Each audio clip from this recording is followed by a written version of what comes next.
Good morning, everyone, and welcome into Local 4's 4 Things You Need to Know to start off your day. Today is Tuesday, September 16th. My name is Ian Mason, and there's a lot going on today in the headlines, so let's go ahead and get a brief overview. First off, charges are expected to be filed by the Utah County Attorney against Tyler Robinson, the man arrested in connection with the assassination of Charlie Kirk. The FBI now saying that he is tied to evidence found at the scene and that the Washington Post is reporting the suspect appeared to confess in an online chat before Kirk's death. Robinson is expected to face several charges, including aggravated murder.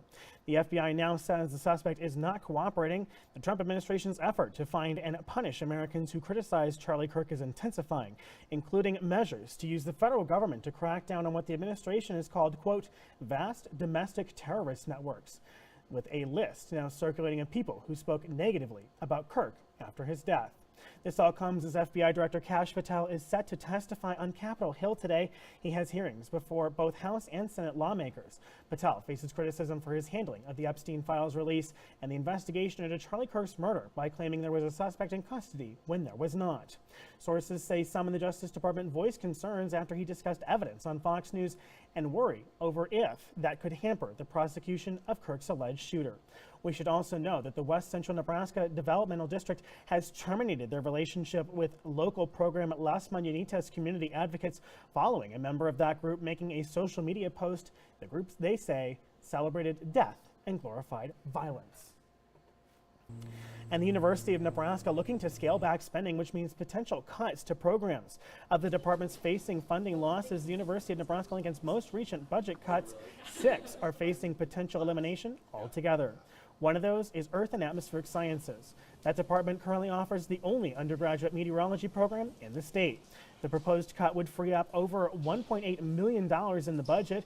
Professors saying they're deeply disappointed and that keeping the kids who are already interested in these programs in state is very important, and that losing the program will mean losing the insight of the research it inspires. And the other 5 programs that would be eliminated entirely are Community and Regional, Education Administration, Landscape Architecture, Statistics, and Textile, Merchandising, and Fashion Design. The Academic Planning Committee will now hold a series of hearings next month regarding the proposed cuts, gathering feedback from students and faculty before the Chancellor makes his final budget recommendations to the Board of Regents. We should also note both Travis and I are graduates of the EAS Meteorology program. And we're just weeks away from harvest time, and tariffs could cause some issues for Nebraska corn farmers with excellent yields. On Monday, corn prices fell to just over $424 per bushel.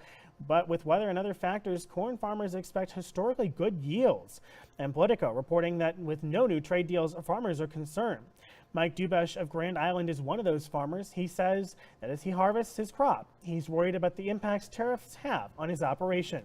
Dubesh says he would like to see politicians fight for farmers more, and when the midterms come next year, that action or inaction could have consequences on who he votes for.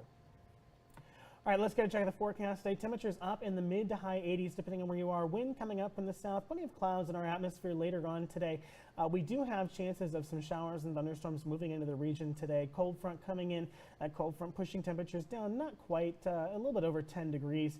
About 13 degrees, and then we're going to see those showers, thunderstorms stick around into Thursday. It's not going to be consistent, but we are going to see on and off rain. Then Friday, temperatures warming up just a little bit into the mid-70s. Chances of overnight showers, thunderstorms return Friday night, Saturday night, and Sunday night. Temperatures in the 80s on Saturday and Sunday before mid-80s to kick off the beginning of fall next Monday. That is going to do it for me. Thank you so much for watching Local 4's 4 Things You Need to Know to start off your day. My name is Ian Mason, and you can catch the latest news right back here at 11:30, 5, 6, and 10. Have a great one.